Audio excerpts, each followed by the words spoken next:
comments? Mr. Gallagher. I would just like to echo some of the things that Mr. Tarazinski has brought up. First, one of the things I would like to do is thank Tom Zucker.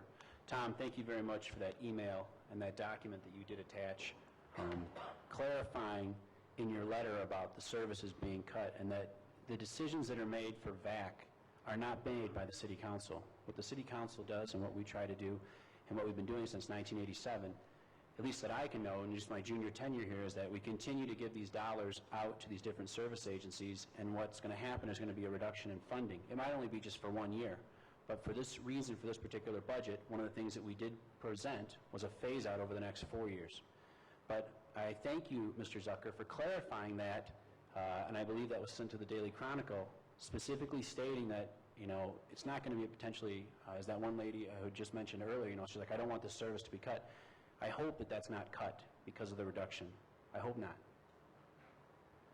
I'm also proud of the fact that a couple meetings ago, we didn't accept to keep that 0.5% restaurant and bar tax on the roll. It had a purpose that was already designed for that, and if I need to remind everyone out here what it was designed for, it was to create a slush fund to start to build up some dollars for a new police station. I heard loud and clear during my campaign as the 4th Ward Alderman that we didn't need a new police station at this particular point, given how stressful the financial situation was for the city of DeKalb. It would have been unconscionable to move those dollars around and all of a sudden give that tax a new purpose.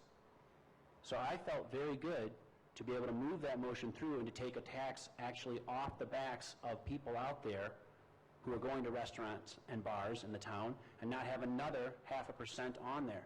How many times can a legislature or anyone, a politician, say, you know what, we decided we didn't need that tax?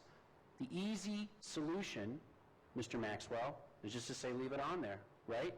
Just leave it on there. Put another tax on there and we'll pay for it. But the voice of the community when I was campaigning said, that's it. No more taxes. Live with what you have and work with what you have.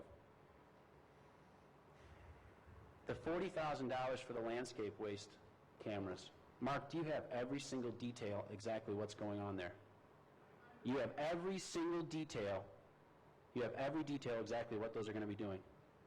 You've sat down, you've met with Mr. Monis, you sat down, you visited with everyone, you've talked exactly what's going to go on. Just answer the question, yes or no. I just want to, well, you're focusing on Pizza Hut receipts. We're looking at, Mark, we're looking at something that's $1 million catastrophe in the next couple of years. And I can appreciate you focusing on a Pizza Hut receipt, but the question is, do you have all the details regarding the landscape waste cameras? Because you know what? If it doesn't cost $40,000, then we can slash it and cut it right out of the budget. But if you don't have the actual answer, right, then we want to get to that. We want to get down to what the actual solution should be. Because if it does cost $40,000, if that is a good number, then we work with that. But the big priority here right now is to get this budget going in the right direction. Because I don't want to hear this bankruptcy word anymore. There's a city out in California, Vallejo, California. They filed bankruptcy. That is a hole that this city, you do not want to be in that hole. So let's get all of our ducks in a row. We'll take care of this particular fiscal year. But yes, is that something that we need to look at? Absolutely. And we'll ask those questions before that actual line item gets approved, okay? All right. Thank you. Other comments?